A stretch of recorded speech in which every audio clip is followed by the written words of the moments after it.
Welcome, welcome, community. Thank you for being here with us today. If you're just logging in, go ahead and get cozy. I always say get some water, get some tea, make sure you're comfy cozy because we have an action-packed webinar today, my friends. I'm so excited. Yes, Katie, get your tea. I'm here for it. I just got my boring old water, but I guess that's good too. I'll do tea. I'll do tea after that, okay? Come on in, friends. Settle in. Go ahead and introduce yourselves in the chat. Feel free. Put your name, your organization, as we're kind of waiting a few minutes before we get started. So everybody has the opportunity to join us and get logged in and make sure their volume's turned up and their cameras turned on. So, Katie, it's so nice to meet you. Welcome, welcome. Thanks for being here. Cody, awesome, from Public Media Network in Kalamazoo, Michigan. Cody, awesome. I'm in Howell, Michigan. I'm not too far from you. I love Kalamazoo. Katie is with United Methodist Advocate. Awesome. Katie, thanks for being here. Penny is here from Longwood University in Farmville. Awesome. Thanks for being here, Penny. Listen, we got the party is started already. I am here for it. I can tell we got some good energy. We got good vibes in this room today, and I am here for it. Emily is from Troy, Michigan. Hey, Michigan represent. The Clipper Foundation, Carrie's from the Clipper Foundation. This is awesome. It's so great. We're all over the place, aren't we? Ohio. Sylvia, great to have you here. Leadership, that's in Lorraine County. We've got Memphis, Tennessee. Hey, Tennessee. We got El Paso, Texas. Okay. We got the home state of Brooke over here. We love to see it. Oh my goodness, this is awesome, y'all. Keep the chat flying. Let's keep it going. We want to see everybody. We want to know where you're from, what organization you're with. Okay, like we got the good stuff coming today. I'm so excited. This webinar is all about the power of peer-to-peer fundraising. Okay, this is exciting. This is going to be a fun and interactive session today. And as you can see, as you're joining, we are in presentation mode, so feel free. You can keep those cameras on and you're able to engage in this interactive session today. So while you're coming in, taking these first couple minutes and just introducing yourselves, let us know where you're from. Let us know what state you're in. Anything else you want to tell us? Maybe there's other things. What are you drinking right now? Are you drinking coffee? You're drinking tea? Like, let us know. What are you up to today as we are getting into the peer-to-peer fundraising discussion? We are here. We are excited to connect with y'all. Okay, it's going to be a fun session. Mary from Cadillac, Michigan. Listen, Michigan is in the house. I am here for that. Thank you, Michigan. Thank you, Mary. Candace from Memphis, Tennessee, Alpha Omega. Oh, I lost it. Veteran Services. Awesome. That's great. I love it. John, great to have you in from Rescued Rollers in Central Ohio.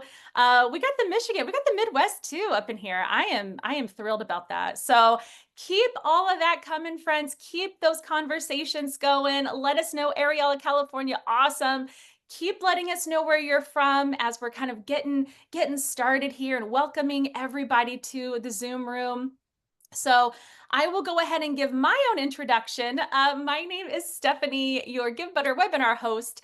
I am Zooming in also from this beautiful state of Michigan, and I am thrilled to be here with y'all today and super excited to talk about the power of peer-to-peer. But I am not here alone. Of course, you know who I've got with me, the butteriest of them all, Claudia. Claudia, hey friend.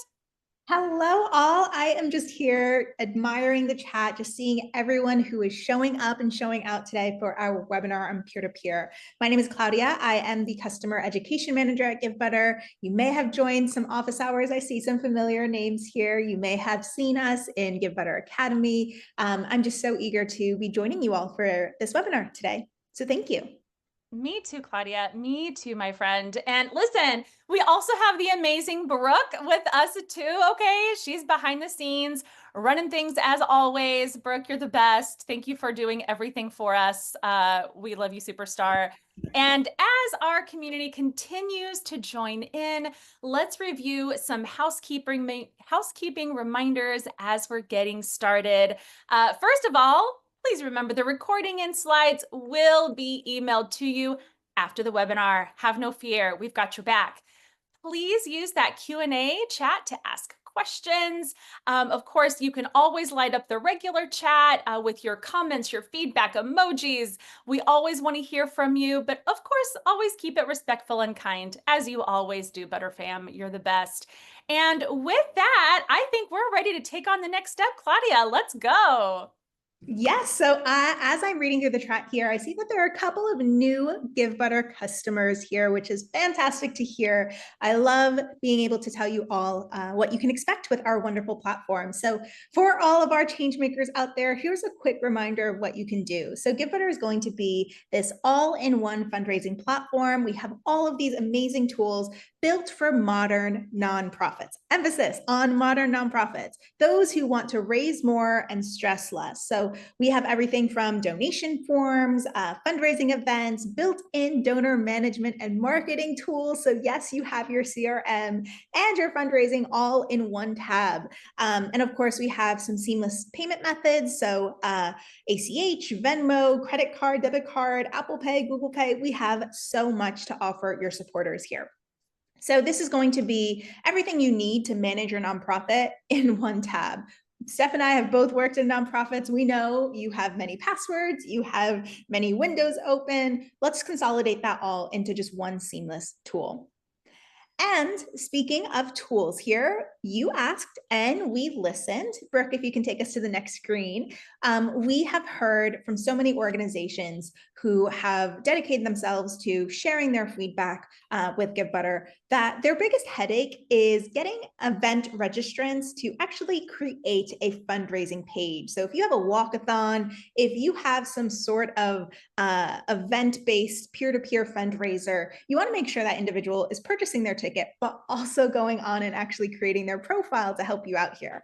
So registration fundraising is going to solve that by encouraging your participants to purchase a ticket or leave a minimum donation to get involved. You can even create pre-filled page templates for them so you can set suggested goals. You can even create a preset personal story for them. So we've already seen this increase some fundraiser conversion rates in early testing. So I'm super excited for all of you to dive into your dashboard, take a look. It's free for everyone.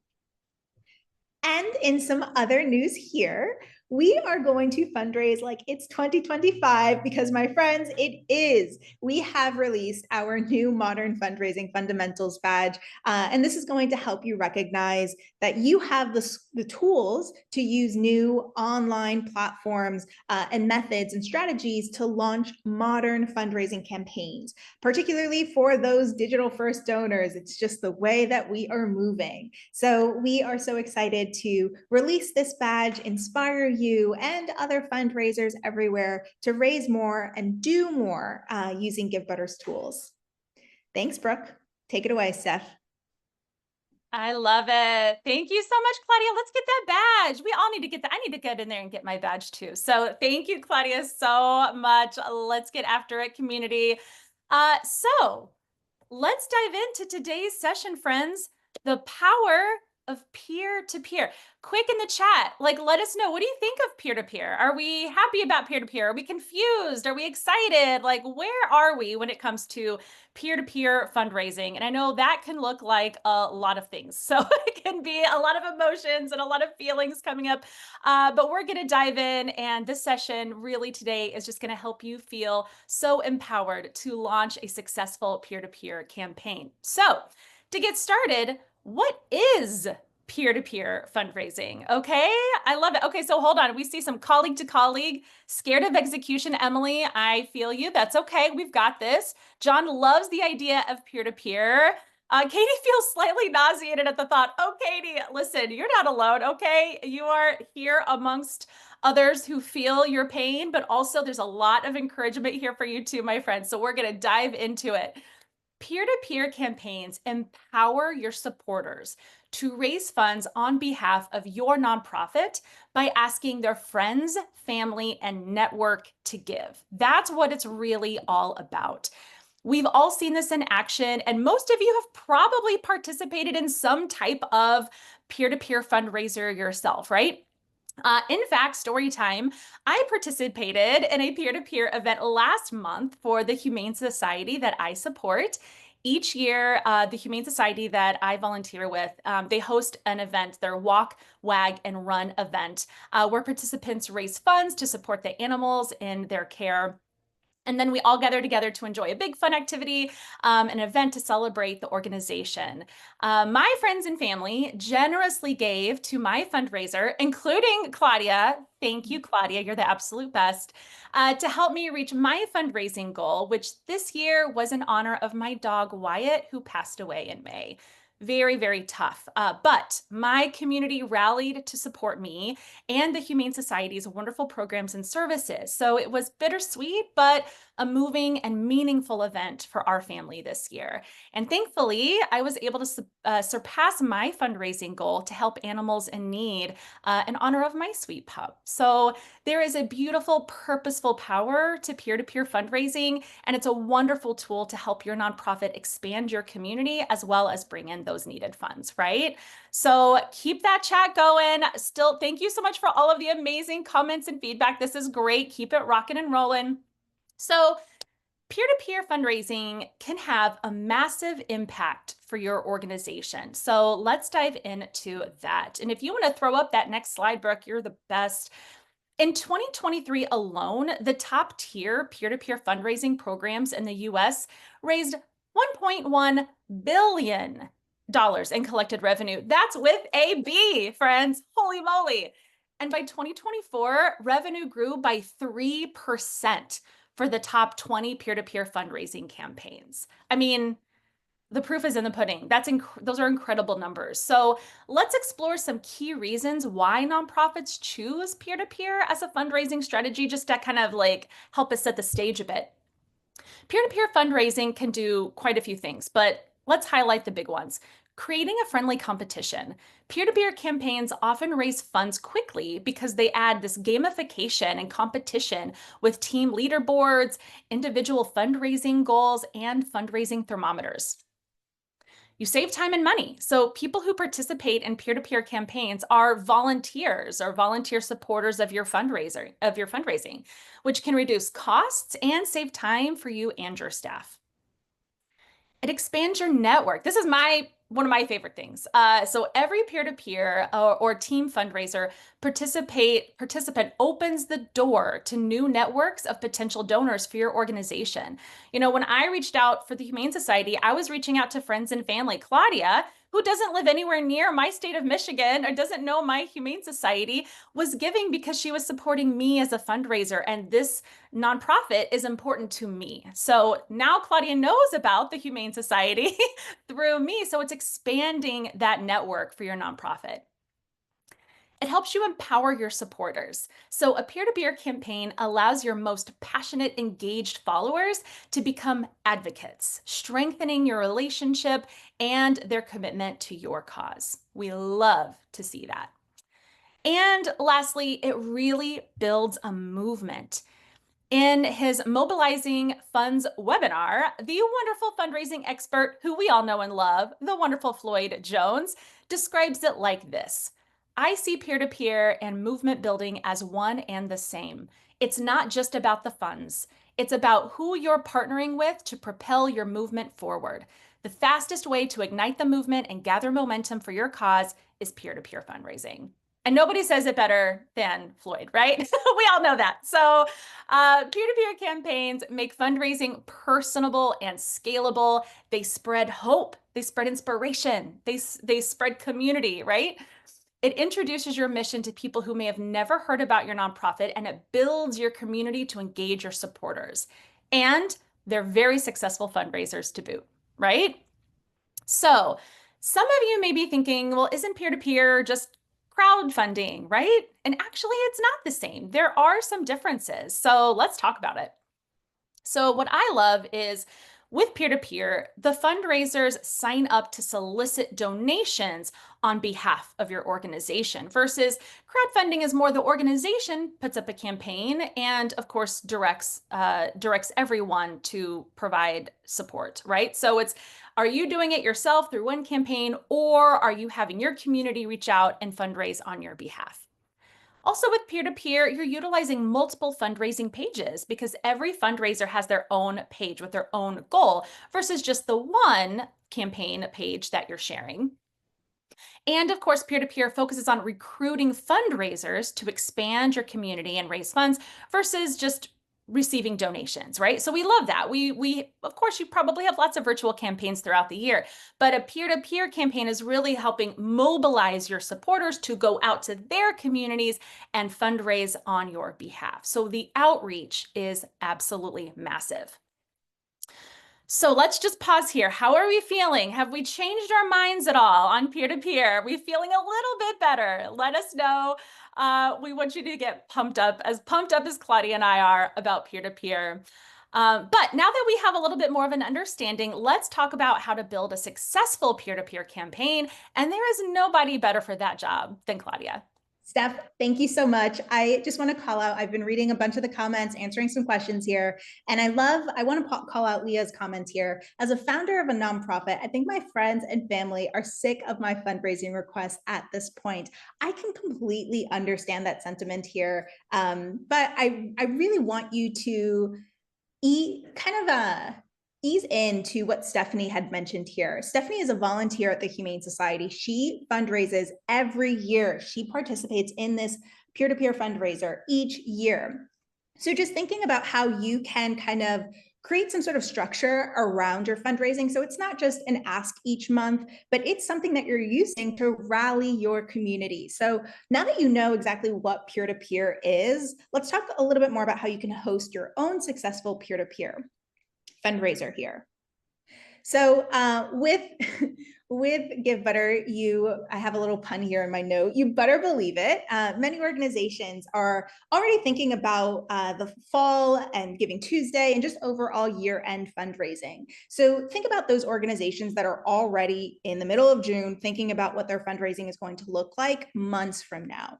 I want you all to begin early when it comes to your peer-to-peer campaign. This is why we're having this conversation early as well. I want you all to have this head start so that you have more time for planning, that you have the time to send messages to your community, to provide resources for your fundraisers.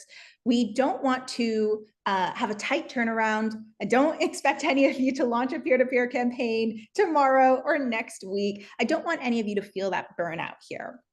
To get started with the planning process, there's really going to be 3 essentials that I want you all to focus on. It's going to be your fundraising goal. It's going to be a story or a program or a mission that this fundraiser is going to be supporting, and even just a couple of friends, staff, or family members who are willing and excited to help you spread the word. So those are going to be your core essential things that you need to begin thinking about in order to plan for your peer-to-peer fundraiser. So I'm sure many of you can think through what your needs are, why you need this program, why you're trying to fund or build this new capital building or program. I want you to just think about those who are close to you and care about your mission, and that's going to be the core of your peer-to-peer fundraiser. So Lee, I see your question here. What age group would you say peer-to-peer fundraising is most successful with?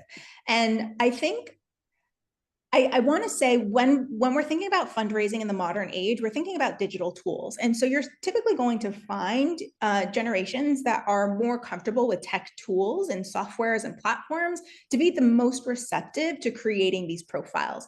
When we think about a peer-to-peer fundraising profile, what's the difference between a social profile where they are talking about causes and issues and topics that they care about versus a peer-to-peer profile? Or what about a profile where they can go on and share posts? They can encourage friends and families to check out links that they're sharing on their profile. That's going to be the same experience that you find using peer-to-peer on Givebutter here, where they have their own designated story section where they can talk a little bit more about why they're getting involved, why they decided to volunteer like Steph has for the past couple of years. So really thinking about those building blocks and the demographics that you're going to have here for your peer-to-peer experience. Now, the 5 steps to peer-to-peer success. This is going to be your bread and butter. Thanks, Brooke. This is going to be your actual fundraiser. So we have some steps here. We're going to break down just a couple of the core topics here just to make sure we have some time, proactivity, and your engagement here. So when you begin building and growing your campaign, the most important piece is going to be your team. Who are your fundraisers? If you want to find ways to encourage friendly competition, how are you going to do that? How can you make this fundraiser, this personal experience? How are you going to rally the troops? So your frontline defensive supporters here. At the end of the day, this is all about how you are building community, how you are cheering on your fundraisers to become part of your community. So let's get into it. So as I had mentioned, the most important thing to peer-to-peer and building out your own experience is going to be planning ahead about who's going to help you out with this fundraiser of a sort. So hosting any fundraiser, even a peer-to-peer fundraiser, is going to have a lot of moving parts. And truthfully, I think it's far too many for just one person to manage alone. So something that I typically say, having been in nonprofits and having to wear many hats myself, just because you can do it alone doesn't mean you should. So I want you to think about how you can plan ahead, assign a team of staff, friends, volunteers who are going to help you support every aspect of your fundraiser here. So we have a couple of recommendations. We will break down the definitions. We have a freebie for you all, but you're going to have a campaign manager. This is going to be someone who is overseeing the fundraiser from start to finish. You're going to have these individuals who are making those high-level decisions, when to launch, how to create your beautifully branded campaign. Their role is really to keep everyone aligned and on task, so keep things moving. We're also going to have our marketing coordinator. So this is going to be the person who's in charge of the campaign branding identity, how your campaign shows up to your supporters. So any printed materials, a social media strategy, that messaging and communication strategy. We also recommend a sponsorship lead. Now, remember, this is our takeaway for you to help you build that robust program. If you don't have anyone who is currently a sponsorship lead or you haven't secured sponsorships yet, don't worry. This isn't going to be a deterrence for you. The sponsorship lead here, we would typically recommend as a way for you to identify and pitch to potential sponsors. So think about maybe creating some sort of level or package that you can offer to corporate partners, local businesses, so they can get involved in your community. This is going to be reaching a new network of donor acquisition in the process. You're also going to have a volunteer coordinator. I know we're using the word volunteer, but I want you to think of this as the person who's going to manage the fundraisers, the person who's going to help recruit, train, and keep them motivated throughout the experience here. So giving them the resources that they need to be successful in helping you fundraise.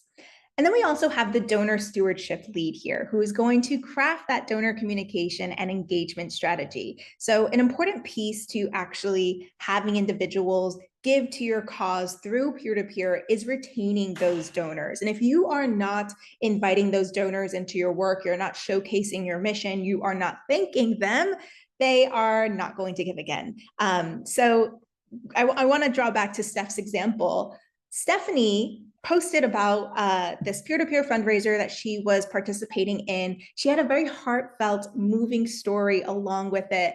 And I gave, no hesitation, I gave because one, Stephanie is a very close friend. Two, I understand Stephanie's care and motivation to support an organization that's based around around animal rights here. And then we're also going to have that personal motivation where I want to also give, I want to support a cause, and who better to trust than my friend Stephanie, who was talking about this organization. So that is going to be the momentum that your fundraisers can bring to your own experience here. So like I had mentioned, you can consolidate some of these roles as well. You can use your board to kind of manage two of these different roles here as well. So just thinking through the ways that you can assemble your team to help you feel like you don't have to do it alone when you're planning. Now, if we go to the next slide here, I just want to talk a little bit more about the peer-to-peer features that you find on Givebutter. So choosing the right peer-to-peer platform is incredibly important. Essentially, you want to make sure that you're using something that's easy for your supporters, for your fundraisers, so that they can go on and share their profile with their friends, their family, through social media, email, text messaging, other things. Givebutter also will have this feature for team and individualized fundraising. So for those of you who had mentioned in the chat, how do you encourage friendly competition? How do you gamify the experience? You're going to have teams. You're going to encourage individuals to join those teams. So I'm trying to think of some of the examples based on the organizations here. So a common trend I see is with schools. Schools will break out teams based on grade levels, which can definitely get some students motivated here. If you are, I'm trying to think here based on some of the examples we see here. If you are a national organization, perhaps, then you might want to break up teams based on regions. So maybe you want to encourage your team members to join their region and make sure that their region or their chapter is the highest raising team on your peer-to-peer fundraising experience here. And if you have some questions or ideas about how you can gamify, let us know in the chat and we can definitely go on and answer that for you here. Now, we also are going to have personalized pages, like I had mentioned, but the important piece to this personalized page is that it lives on your campaign. So any new donors can see why Stephanie is getting involved in a fundraiser, but also learn through your organization's own words and messaging as to why this fundraiser is important or imminent for your organization. So what benefit is this going to provide, so on and so forth. Now, keep in mind, we have all of this in Givebutter. If you do have any questions about how to utilize those tools, just drop us a question. I see the Q&A already there, so I can make sure to answer those questions for us.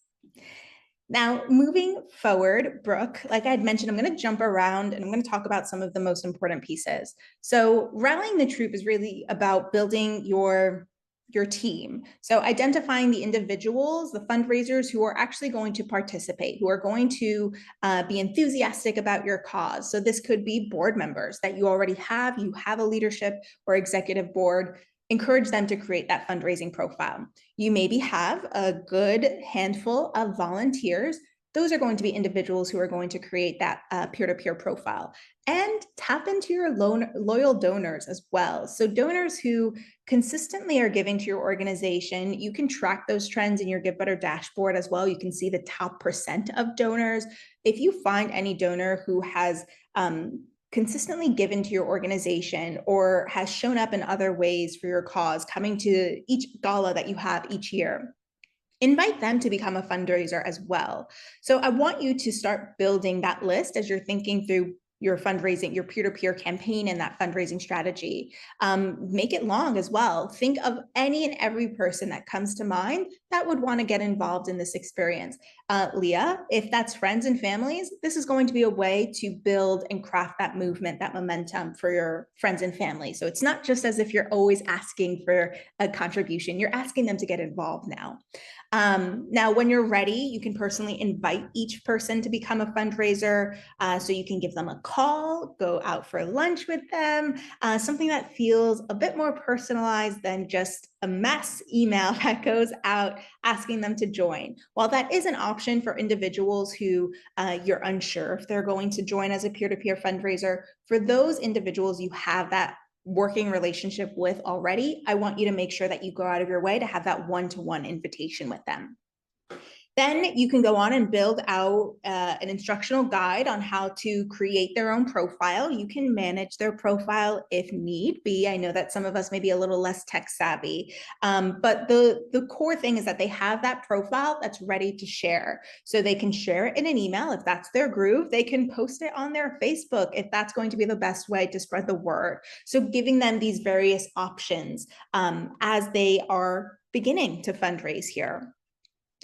Now, the next piece here that I want to chat about, if we can go to the next slide, Perfection is making sure that you're providing support for your fundraisers and your team. So setting them up for success. And I know I'm using fundraisers and team interchangeably. My apologies. In our Givebutter dashboard, we call them team members because we want you to think of them as people who are supporting your mission. And so that's what we think of when we think of peer-to-peer fundraisers. You're going to want to give them great resources from the start. Things like a sample donation email request, a sample text message that they could send out, a call script. Being able to provide some materials that your supporters, your fundraisers can use to actually begin spreading the word about your organization, talking about your organization, and encouraging individuals to leave a gift. Now, you'll also want to make sure that you answer some basic fundraising FAQs. I want to make sure that your peer-to-peer fundraisers know how to talk about your organization and mission confidently. So we want to avoid any I don't know why they need $50, I don't know why they're fundraising. We want to make sure we're very clear when we're communicating with our fundraisers, our team members, why we're hosting this campaign. You might even think about creating some visuals. There have been some great organizations we've seen on Givebutter that provide social media assets, even virtual Zoom backgrounds with a QR code. So thinking outside of the box on how your supporters can use their everyday tools and social platforms to help your organization spread the word. Now, it doesn't need to just be resources that you're providing, but it also needs to be support. So I want you to check in with your fundraisers. I want you to engage with them as they're actively fundraising. If they raise their first $50, congratulate them. That is a big step for people who do not work in fundraising or have the experience of perhaps being a peer-to-peer fundraiser. I want you to also track their progress.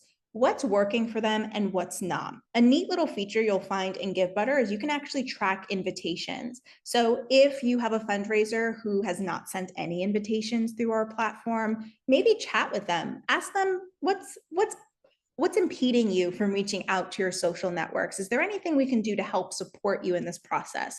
We don't want them to feel alone, especially as people who are outside of the fundraising community here.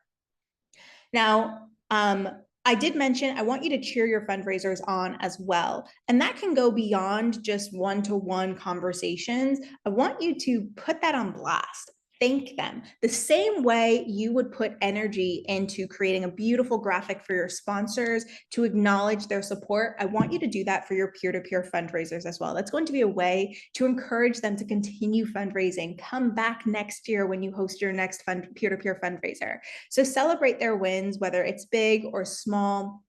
You can list them on your website. You could create what we call a campaign update on your fundraising page to highlight some of the people in your community that are making splashes in your work.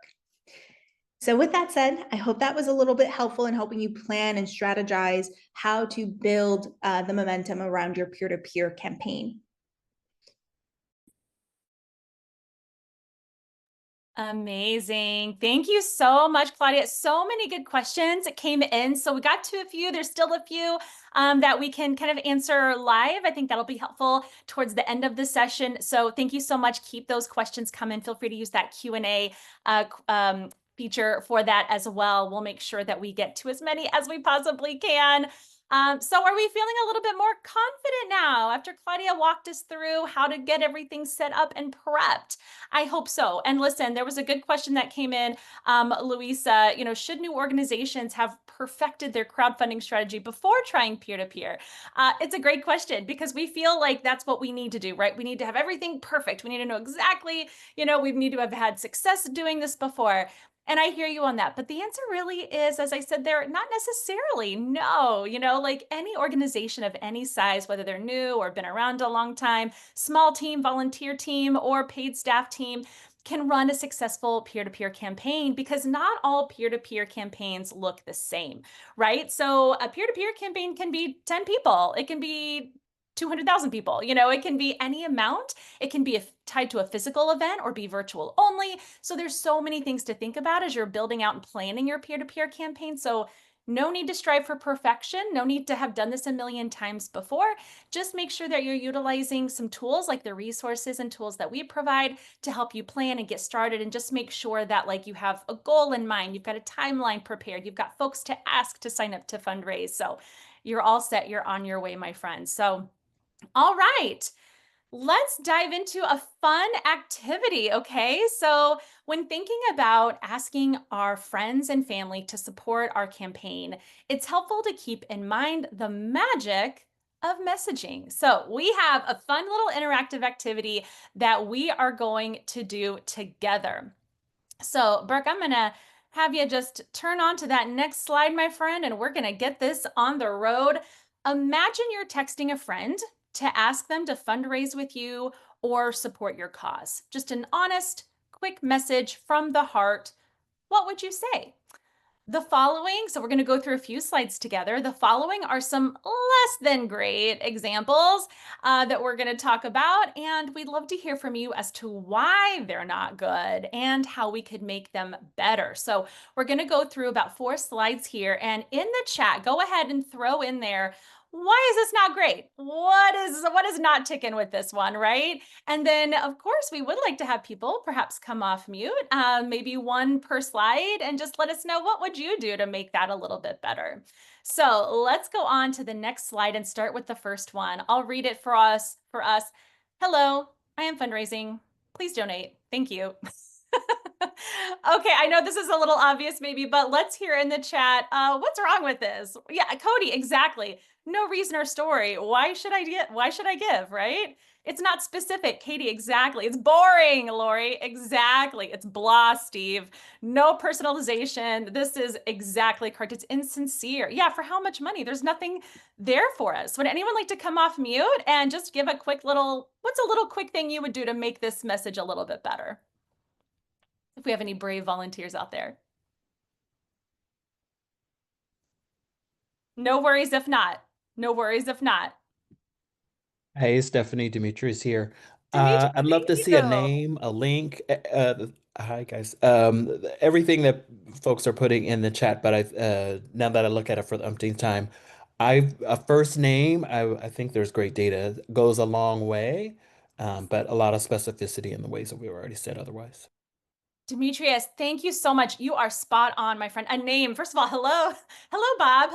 Hello, someone, right? A link. Absolutely. How are they supposed to give without a link, right? Absolutely. We need more details. And as people are saying in here as well, you need a little bit more information. It feels, John, like an AI bot. It does. That's exactly what it feels like. So great job, crew. I love it. Thank you, Demetrius, for coming off mute. Let's keep it going. Let's go to the next one if we could. We're raising $13,476.82 to cover quarterly deficits for Q2 via segmented donor initiatives. Can you help meet our stretch goal? Okay, what do we got going on here? TMI, Katie. TMI. Right, Cody, WTF, what does that mean? It's not inspiring. It's boring. It's CEO speak. Too much jargon. Absolutely, y'all. Absolutely. Jessica, boring, not specific, no story, no visuals, nothing. Absolutely could not be more correct. What can we do here? Anybody want to come off mute for one more time here and just let us know, like, how can you tweak this just a bit to make it a little bit more palatable? I'll jump in. I'm Adrian. Hey, Adrian. Hello. Well, first of all, if you're telling me you need to raise money because you're in a deficit, that's not my problem. That's your problem. Yes. So I might spin that to say, hey, we need to raise $15,000, insert mission, Mhm. and I don't care about your stretch goal either. Just, I want to know what impact I'm going to have. Adrian nailed it. Absolutely. First of all, down to the penny, let's round up a bit. Adrian, you said 15. I like that. That makes a lot of sense. And yeah, what are we talking about deficits? That's not inspiring. People aren't going to want to give from a deficit. Like, again, like you said, Adrian, like put your mission in there. What are we raising the funds for? And yeah, let's not say stretch goal. Like, let's just say this is our goal and here's why we need to make it. So thank you, Adrian. I love it. Everybody in the comments too. Great, great thoughts.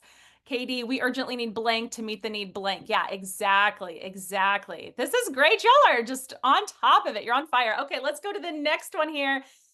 if you really cared about me and my work, you would donate. Okay, manipulative, Cody. Yes, it's gross. Sylvia, it's gross. It is gross. It's a guilt trip. It sounds desperate. It's very cringe. Ariella, I totally agree. It's a bad approach. I don't want to get that text. That would totally give me the ick, right? Okay, so who's going to come off mute this time? Tell us how we can tweak this just a bit to make it a little better. Any brave souls? You all are spot on in the chat, by the way. Like, you know, you're exactly right. Like, let's just not give a guilt trip. Let's just say, like, hey, here's something I'm really passionate about. I would love to have your support in giving to this organization, right? So, not like if you really cared, let's lose that. And of course, not pressure. We never want to pressure anyone to donate, right? Yeah, like Michael, it's manipulative, right? So, we don't want to pressure anybody. We want to invite them to give towards a cause that we ourselves are passionate about, right? And to help further their mission. So I love that. Sylvia says, I care about this. Please support me. Yeah, that's great. That's a perfect way to go about it, right?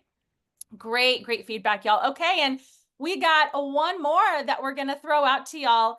This will change your life. Fundraising is the best thing you'll ever do. You have to join or else. All right, how are we feeling about that, right? 80 MLM. Yeah, right. It does feel a little pyramid schemey a bit, right? A little forceful. Yeah, it's bossy, it's a little threatening. I like the energy. Dimitri says, I like the energy. Again, vague otherwise. Yeah, the energy is good. There's a good energy there. So they've got something going for them, right? Eliza says, stop trying to sell me something. Yeah, it does feel a little salesy, a little infomercial-y, as Adrian says. I like that. So anybody want to come off mute or share how we can tweak this just a bit to make this sound a little less salesy? Hi, it's Jenny. Cheers. Hi, Jenny. Hi. I think I would just say something like, you know, this organization has really inspired me and I'm so excited to be fundraising on their behalf. And I know you care about XYZ as well. So please join me. I love that. Thank you so much, Jenny. That's a great way to do it, right? Putting it back on you.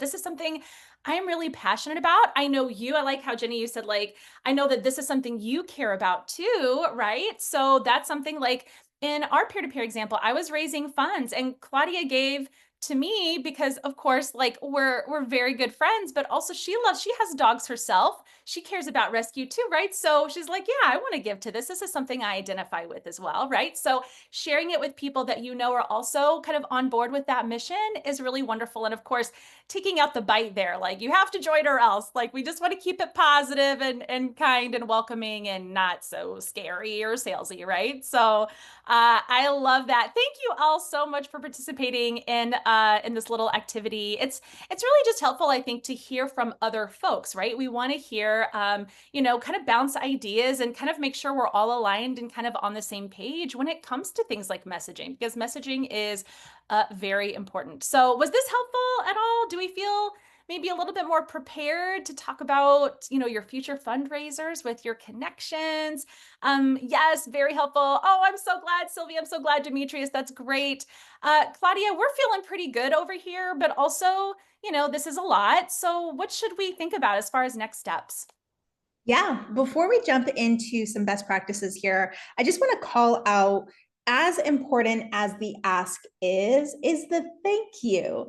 And I would also say that you want to encourage your fundraisers to thank their friends and family for giving. Of course, your organization is going to double up on that when you send out your donor thank you letters or emails or however you go on and thank your donors, but you want to build upon that relationship that you already have, that your fundraiser already has with that new donor. So for example, Steph, I love that we were able to use your example today in our session, but after I had left that donation, of course, I got a thank you email from the Humane Society, but then Steph doubled up on that by sending me a beautiful handwritten postcard. If I had the time right now to grab it, it is quite literally right in front of me in a little book I have.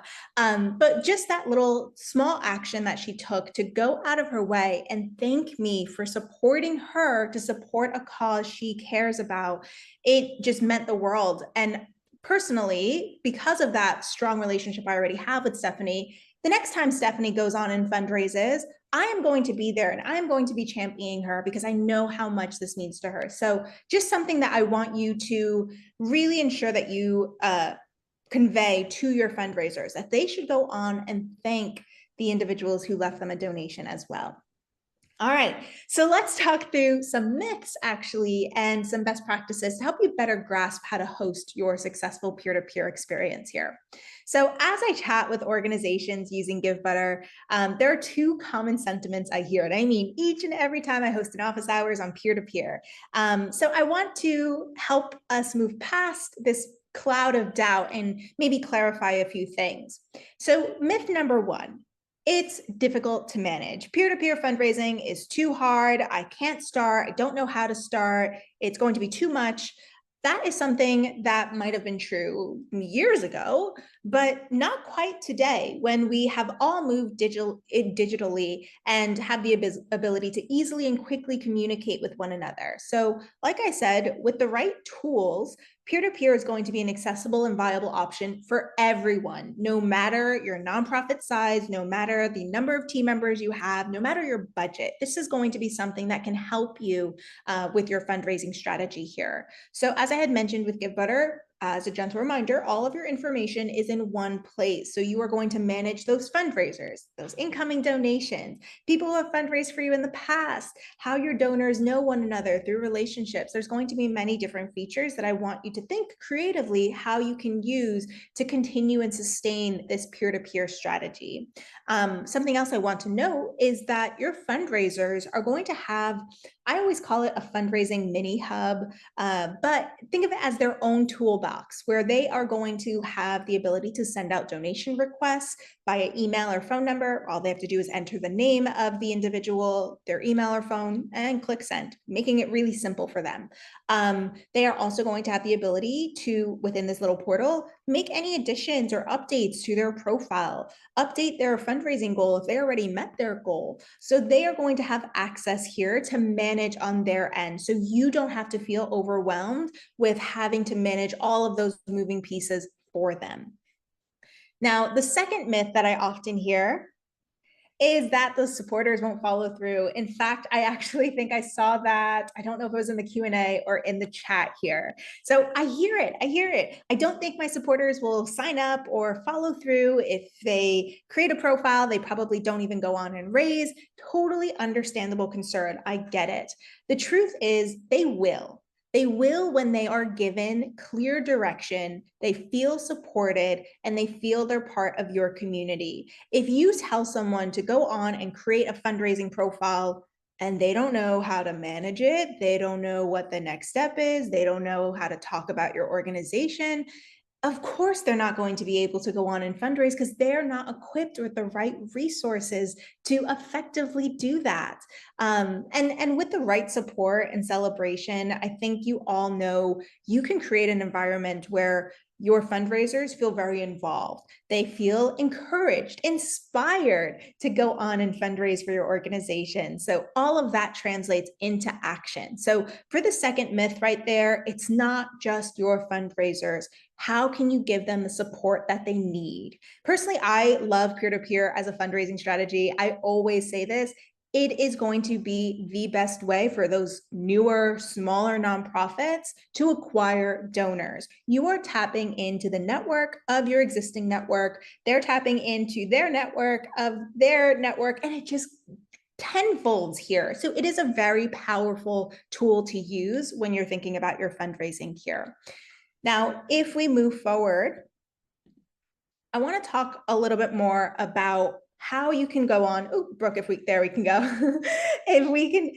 How you can go on and actually consolidate all of this information we covered into one little pager. This is not quite a pager, it's a workbook for you of a sense. But on this screen, I want you to take a screenshot. I want you to grab your phone, whip out those phone cameras, and scan this QR code here because we actually revamped our Givebutter guide to peer-to-peer fundraising. So this is going to help you think through everything we chatted about today, down to how you're providing resources, what type of resources, who are you reaching out to, who is your internal staff team that's that's helping you build out your peer-to-peer experience here. So I just want to make sure that you all have this toolbox, this little document here that's going to help you build out your robust peer-to-peer campaign. So I love it, Katie. I do love a workbook. I love workbooks myself, especially when all of the information that I just learned is in one simple place here. All right. And Brooke did drop that link in the chat. We will also include that as part of the follow-up email here. Now, moving forward to best practices, it's going to depend on how well you know the individual you're inviting as a fundraiser. But a little toasty tip that I have for you is assigning fundraiser archetypes. So if you already know some of the individuals you will be inviting, you may know that not everyone is going to know how to fundraise, nor do they fundraise the same way. So tailor your support based on their strengths. So someone may be a talkative all-star. That's going to be the perfect person to hand some of your call scripts to people who haven't been responsive via email. Others may be a bit more quiet and prefer digital communication. Fantastic. Encourage them to send text messages instead and providing the language to them that way. You might also want to kick things off with a virtual kickoff or meeting call. So I want you to chat with those fundraisers individually. Remember that one-on-one invitation? Have that in that kickoff call as well. So remind them why you are inviting them. Who are they as part of your organization? Why are they special? What role are they going to have? So I think this is going to be a great way to help inspire your fundraisers to feel energized, united, and very clear on what their impact is going to be as part of peer-to-peer. I know that we're almost running out of time. We want to definitely get to questions, so I'll speed it up here. I have also seen campaigns add a layer of fun by gamifying their fundraisers' peer-to-peer experience. So think about ways that you can implement weekly goals, milestone badges, or if you even want to give a little swag, something that's probably been hiding in the closet of your office for quite some time, a mug, a hat, a sweater that you may have, you can award that to the top 3 fundraisers. And so keep reminding them of that opportunity as well. Keep them motivated. Now, like I had mentioned, you want to acknowledge your fundraisers. That's going to be one way to motivate them to continue fundraising for your organization, get out there talking about your mission. So throughout your fundraising campaign, maybe create a fundraiser hall of fame. Like I said, you could use that supporter feed. You could add a little wall of fundraisers' names on your campaign, on your website, pardon me, and just simply acknowledge and celebrate your fundraisers who are showing up. And then lastly, maybe even go on and encourage your fundraisers to send those short personal thank yous. I think a video is probably the easiest. It's the quickest. It's the most personal as well. It's a simple touch that's going to create that lasting connection between the fundraiser and the donor, your organization, and the donor here as well, because the fundraiser is some sort of layer or reflection of your organization here. So like I had mentioned, Stephanie wrote me a handwritten card and I can visualize it in my head right now. Kind people meet kind people, or something to that effect, Stephanie. And it was just so meaningful. And it made me feel really appreciated as a donor. So just some ideas for you to implement, some best practices that you can adopt on as you're thinking through your own peer-to-peer experience.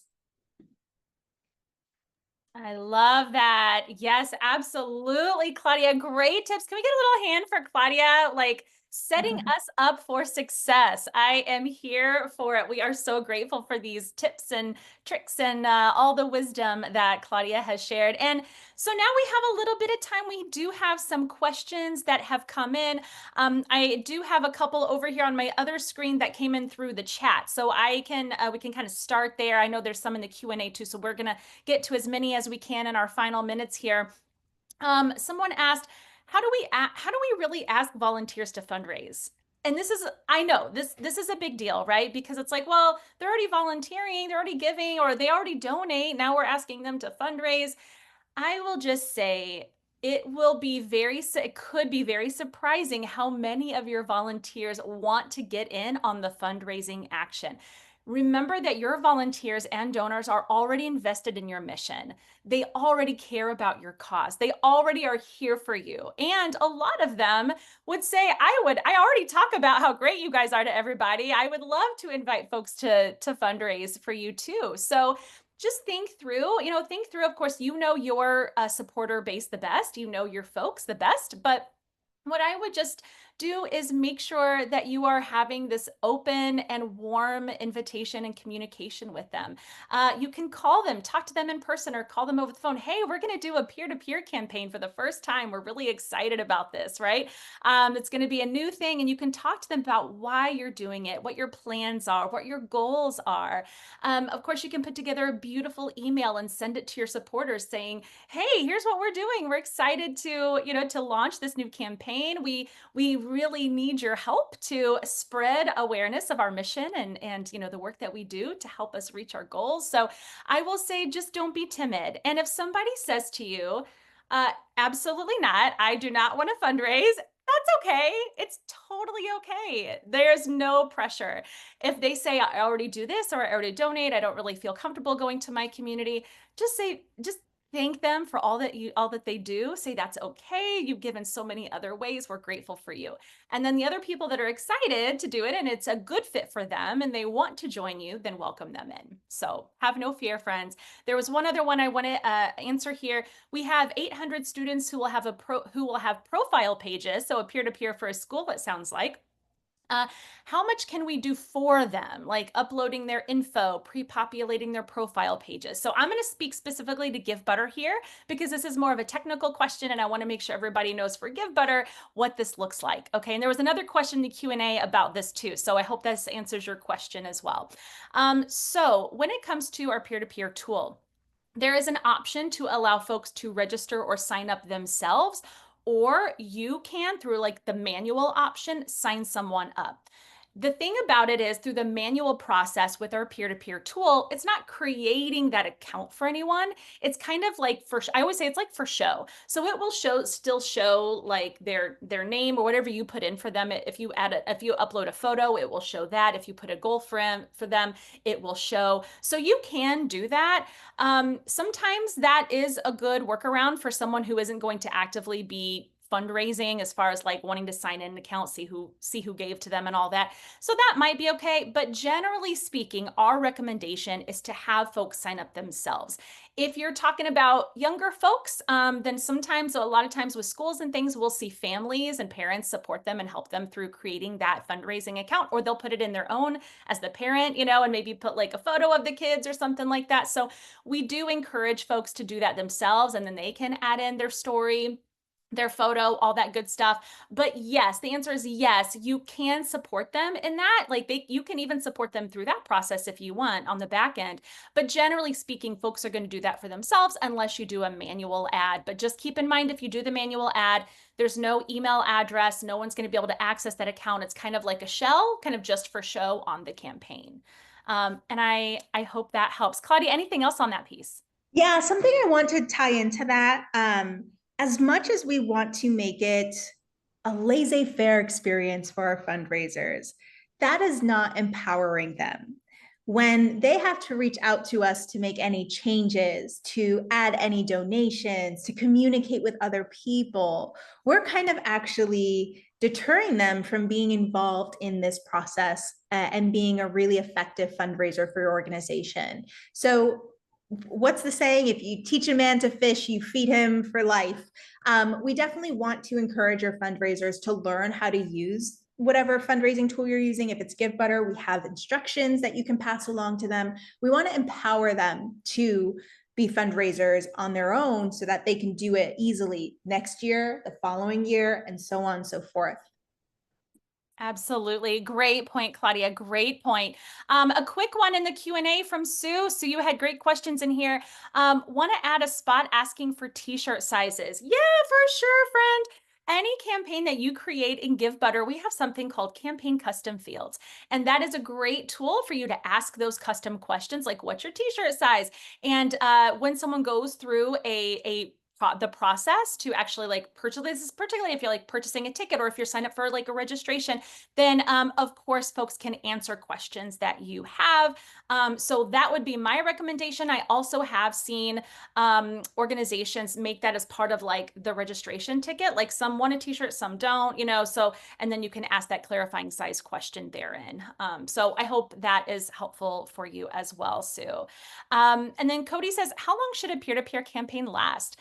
That is a great question. And Claudia, feel free to chime in on this. I will say that we see peer-to-peer campaigns last from like a day. I mean, as far as like the actual day that they're fundraising for like Giving Tuesday to like months. So it really, really is specific to what your campaign is. Is it like a day event? Is it like a walk and wag like I did? In which case folks are kind of fundraising for a couple months, you know, but there's like one day where it's kind of the final. For some, it's more of like an end of year appeal or campaign. So that could go on for months. So it really depends. Like it could be a few days, a few weeks, a few months. It's really going to be, you just want to make it specific to what your cause is, like what your focus is for that particular campaign. And something I'll say for longer fundraising campaigns too is the same way donors experience fatigue of you asking them week over week, month over month to give and give, your fundraisers can also experience fatigue. So you just want to make sure that throughout however time frame or length your fundraising experience is, that you are empowering them, you're giving them tips, you're sharing successes and milestones with them, you are continuing to keep them motivated and engaged. So just something to think about if you are planning for a longer duration of a peer-to-peer fundraiser. I love that, Claudia. Yes, thank you so much. And listen, oh my gosh, we are at time. We want to be very respectful of your time limit. We are almost at the 3 o'clock Eastern time hour. So thank you so much, everyone, for joining in this discussion. We hope this was helpful. We also do have just a few little quick reminders that we hope are going to be helpful for you. And of course, we have a slide deck coming out to you, and it's got all of our fancy QR codes on there. So have no fear. Oh, there we go, Brooke, you're the best. So first, be sure to sign up for future webinars and office hours. So the office hour sessions are hosted by your favorite and mine, Claudia, to help you on your fundraising journey, to help you as well kind of like get to know Givebutter a bit more and dive into those features. Also, join our Givebutter fam, connect with your fellow change makers and our own private community to get exclusive news and to support and celebrate each other's successes. And of course, lastly, if you could do us a little favor, please do provide your feedback through our webinar survey. What did you find helpful about the webinar? What could we do differently? Are there topics or other guests or resources that you would like to see? We are all ears, my friends. As always, we want to hear from you. And with that, we hope you have a fabulous rest of your Wednesday, friends. Thank you for joining us. We can't wait to see you next time. And keep us posted. If you launch those peer-to-peer campaigns, we want to know about it, okay? Let us know. Have a great day and enjoy your Wednesday. Bye. Thank you.